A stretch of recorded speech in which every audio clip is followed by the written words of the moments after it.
Los proverbios de Salomón, hijo de David. Mis queridos hermanos, hoy empezamos una serie de estudios bíblicos del libro de Proverbios. Esto es lo que normalmente hacemos en la Iglesia Evangélica Bautista de Barrio Norte todos los días miércoles. Esto va a estar saliendo todos los miércoles mientras el templo permanezca cerrado, precisamente por las redes sociales. Y hoy vamos a hacer una pequeña introducción al libro de Proverbios y ver el capítulo 1. Comienza el libro así: Los Proverbios de Salomón, hijo de David, rey de Israel.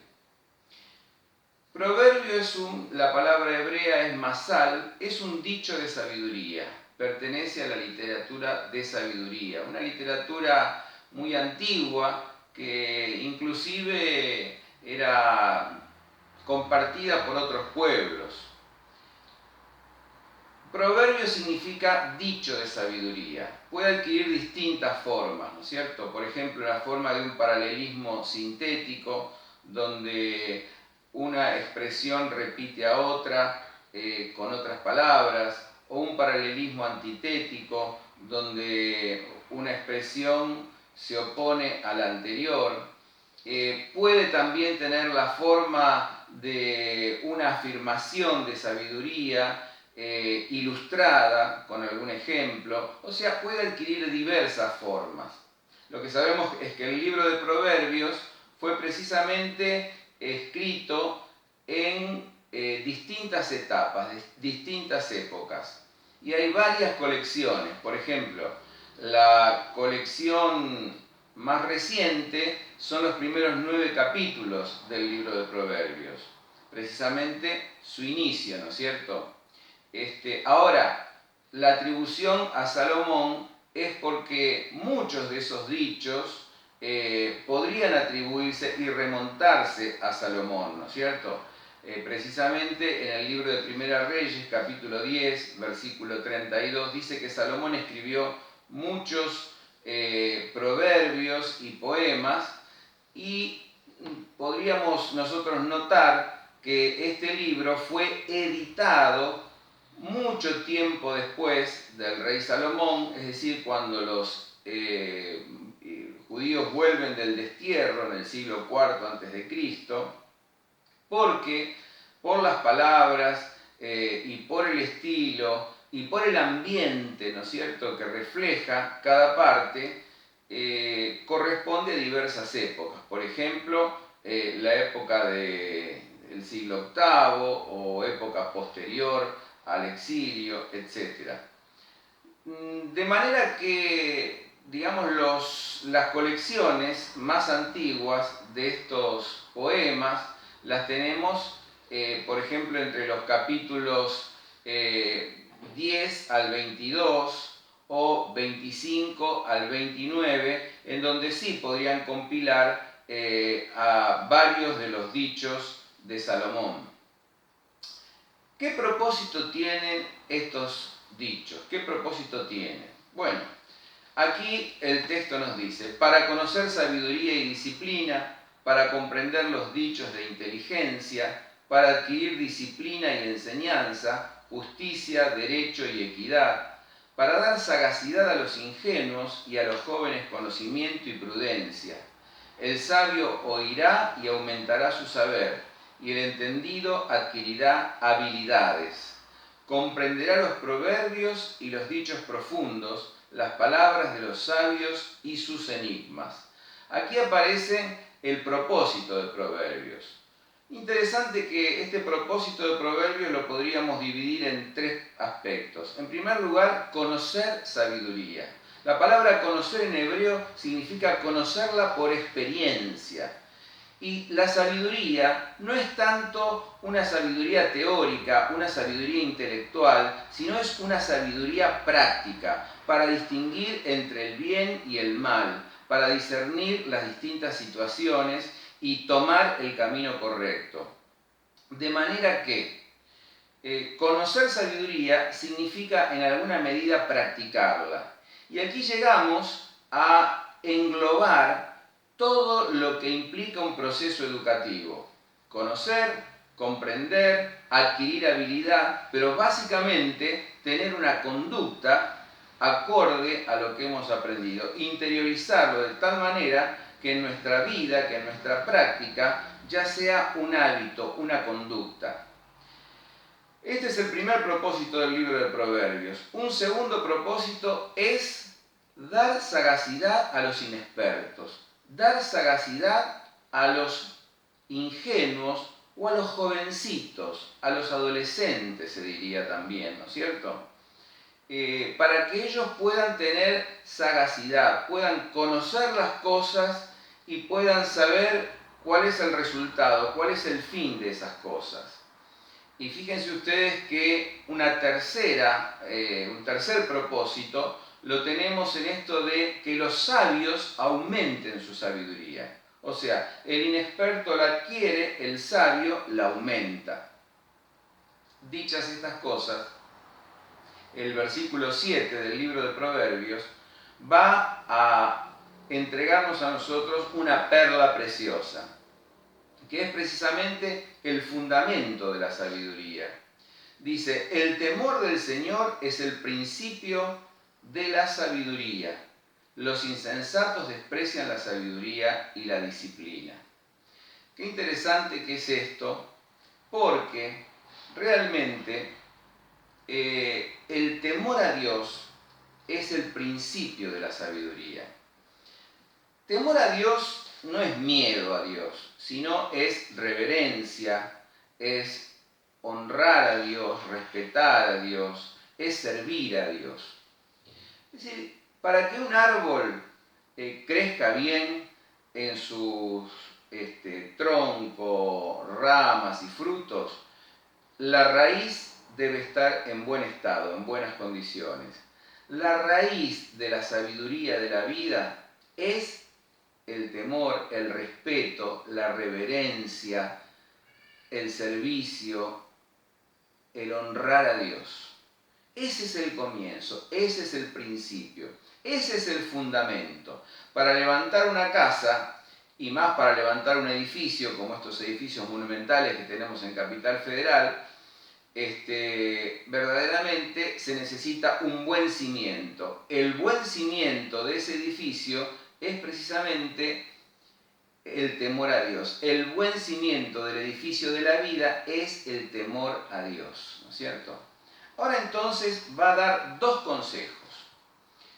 consejos que aparecen en el capítulo 1 del libro de Proverbios. Dice, escucha, hijo mío, la disciplina de tu padre y no abandones la instrucción de tu madre, porque diadema o corona de gracia serán a tu cabeza y collares a tu cuello.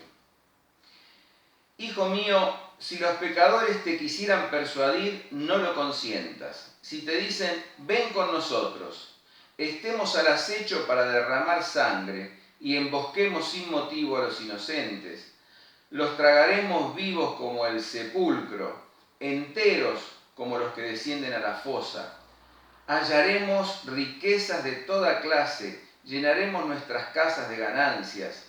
Echa tu suerte con nosotros, tengamos todos una sola bolsa. Hijo mío, no andes en el camino de ellos.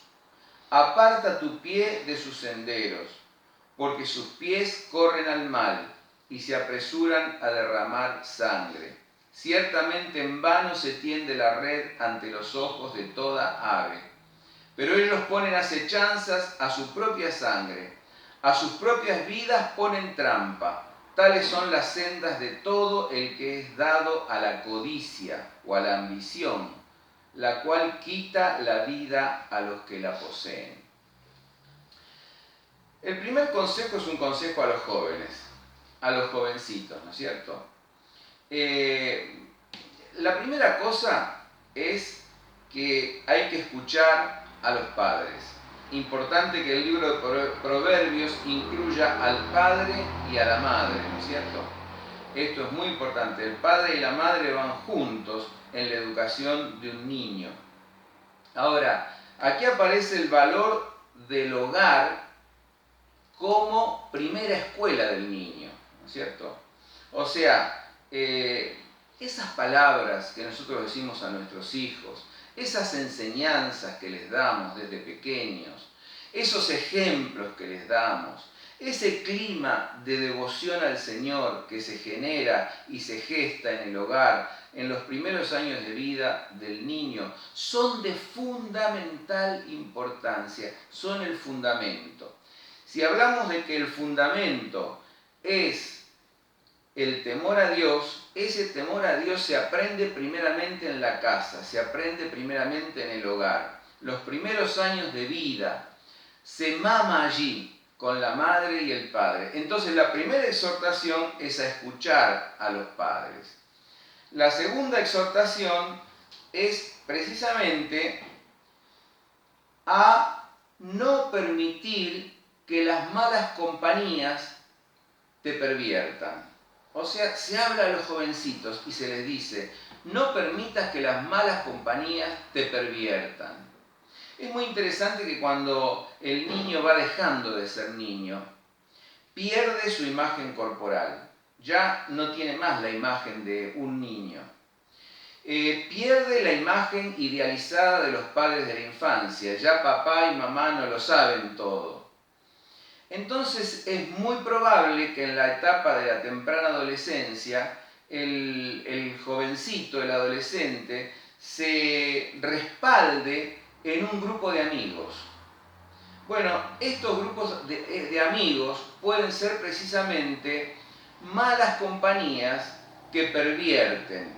Entonces, contra esto está diciendo el autor aquí de Proverbios, hijo mío, si los pecadores te quisieran persuadir, no los consientan.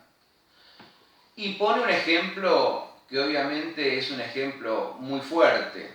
Pone el ejemplo de una bandita, ¿no es cierto?, que lo que quiere es matar a alguien, una persona inocente, una persona honrada, hacerse de los bienes de esta persona y llenar sus casas de ganancias de bienes robados. Luego entonces le prometen al jovencito que va a haber una bolsa común, que van a repartir entre todos equitativamente lo que ganan. Esto precisamente indica que el fundamento de este robo, de esta hazaña, de esta maldad, es la codicia y es la maldad, la hazaña en sí misma. Porque alguien podría robar sin matar, por ejemplo, pero aquí parece que la hazaña tiene que ver con la maldad, la violencia en sí mismo, el ejercicio de la violencia, ¿no es cierto? Ahora, la verdad es que esto es todo un engaño. Por eso lo que está diciendo el autor de Proverbios es, hijo mío, no andes en el camino de ellos. O sea, hijo mío, no vayas con ellos. No los consientas, no les hagas caso. ¿Por qué? En primer lugar, porque te engañan. Te prometen que las ganancias se van a repartir entre todos, pero después esas promesas son vanas, son mentirosas. En segundo lugar, porque, como aquí dice, sus pies corren y se apresuran a derramar sangre. O sea, que lo que ellos hacen es dañar al prójimo. Dañar al prójimo. Entonces, la verdad es que dañar al prójimo es algo que nos daña a todos. Es algo que corrompe, es algo que destruye absolutamente la comunidad en la que vivimos. Yo estaba viendo, con todo este tema del coronavirus, a una persona que quería acaparar para sí todos los elementos de prevención, olvidándose que ella puede estar muy prevenida, pero si se contagia el resto, probablemente se contagie esa persona también. Esto es producto de la ambición, ¿no es cierto? Ahora, la ambición desmedida y el deseo de placer engañan. engañan. Y estos que van para hacer mal, para hacer el mal, estos malhechores, diríamos así, se autoengañan. Y aquí nos dice el texto: ciertamente en vano se tiende la red ante los ojos de toda ave, pero ellos ponen acechanzas a su propia sangre. O sea, ellos mismos se ponen en peligro. Ciertamente en vano se tiende la red a los ojos de toda ave. Una ave, cuando ve que se la va a atrapar en una red, el ave esquiva la red, porque el ave tiene cautela. Pero estos se ponen en peligro a sí mismos y a sus vidas ponen trampa, dice el texto. Fíjense, o sea, se autoengañan. Su propia ambición termina matándolos. Tales son las sendas de todo el que es dado a la codicia, a la ambición. La codicia y la ambición quita la vida a los que la poseen. Qué importante que es esto, ¿no es cierto? El autor nos da un ejemplo exagerado. El ejemplo del grupo de compañeros, vamos a decir así, que induce al homicidio. Al homicidio premeditado, con robo y todo lo demás. Obviamente es un ejemplo quizá exagerado. Lo llamamos hiperbólico. Es una hipérbole. Va del ejemplo extremo, pero del ejemplo extremo nosotros podríamos volver a los ejemplos más pequeños y más cotidianos, aunque este no deja de ser cotidiano, porque vemos una sociedad plagada de robos, plagada de homicidio, plagada de grupos que matan a otros, ¿no es cierto? Pero sin embargo, vamos a ejemplos más pequeños. El hacer bullying. El adolescente, el niño, ¿no es cierto?, para ser aceptado por el grupo, para enseñorearse sobre el otro, hace bullying a un inocente, hace bullying a una persona que no molesta a nadie. Bueno, esto es muy común, lo vemos constantemente. Y generalmente hay un líder en el grupo y el resto del grupo, como ovejita, va detrás de ese líder. ¿Y qué hace yendo detrás de ese líder? No hace ni más ni menos que perjudicar a un inocente.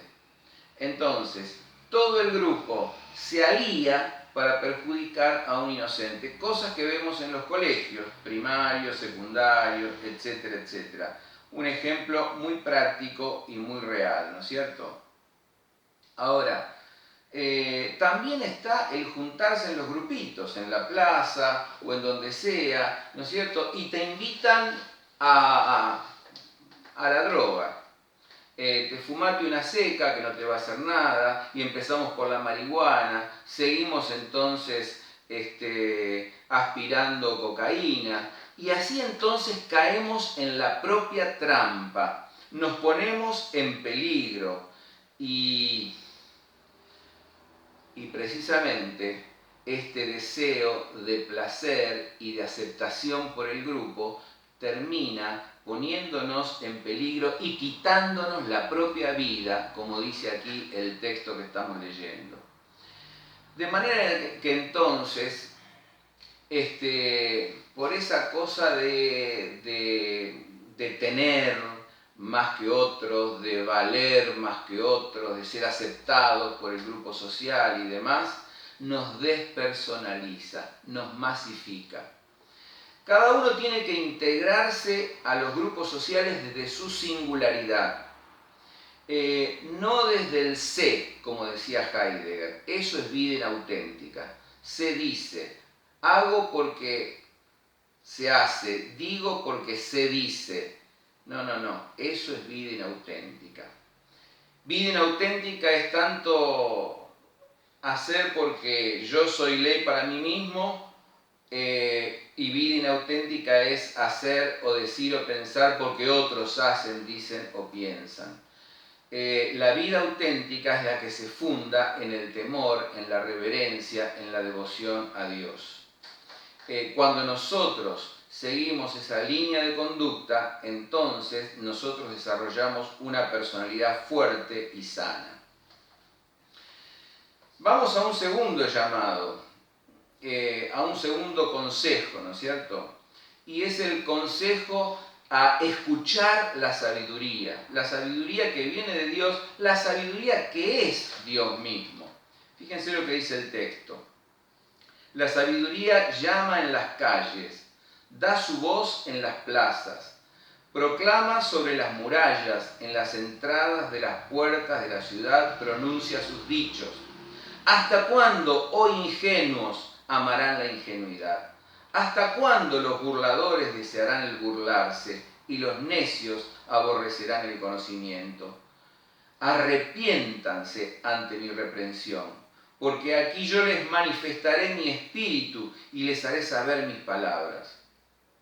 Pero por cuanto llamé y se resistieron, extendí mis manos y no hubo quien escuchara. Más bien, desecharon todo consejo mío y no quisieron mi reprensión.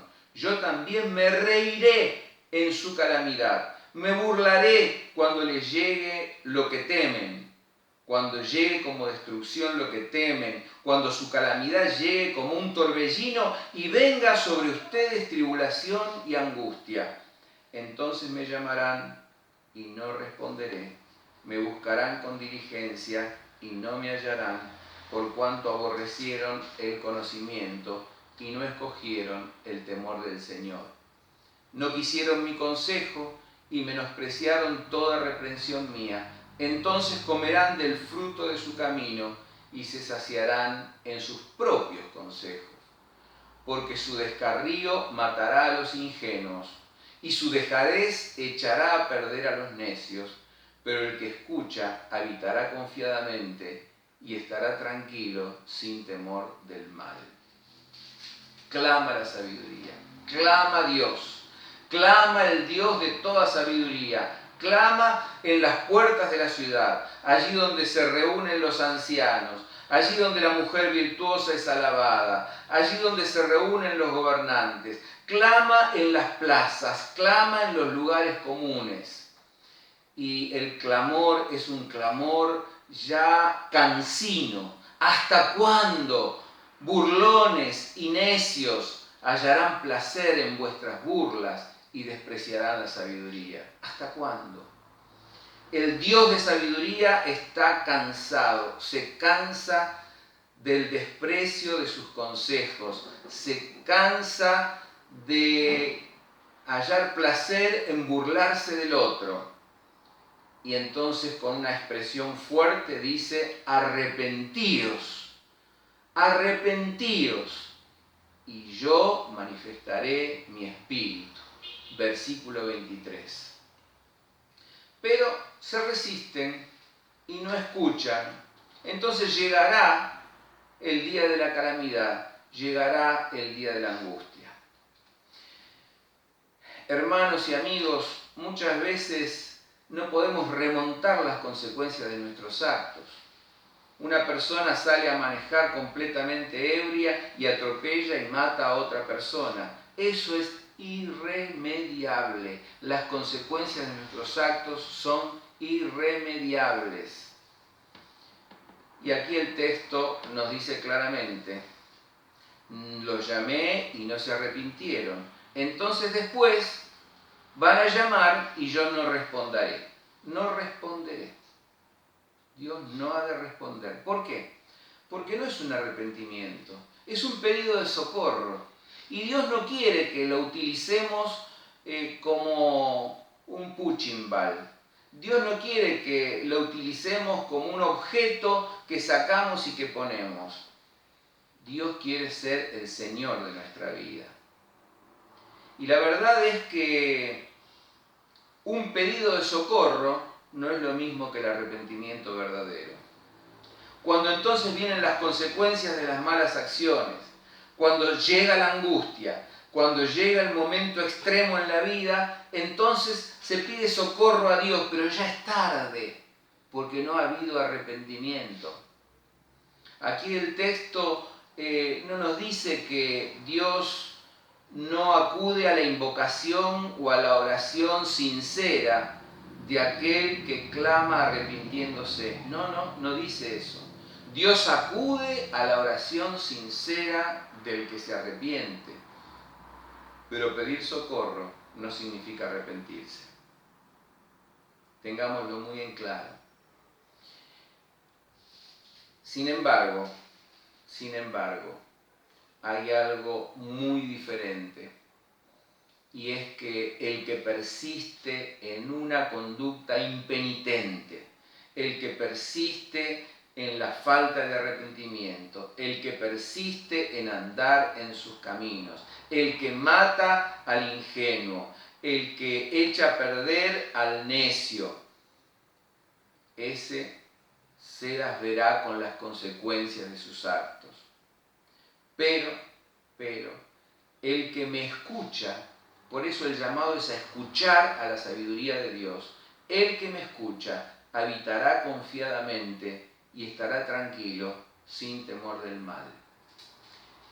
Escuchemos al Señor para habitar confiados durante el día y estar tranquilos durante la noche y con una conciencia en paz, sabiendo que seguimos los caminos de Dios, que si en algo nos equivocamos, pedimos sinceramente a Dios el perdón y nos arrepentimos, nos volvemos de nuestros malos caminos y tenemos en nuestro corazón la intención y la acción concreta de andar en la voluntad de Dios y de andar en sus caminos y recibir la sabiduría que solamente viene de Él, porque Él mismo es la sabiduría.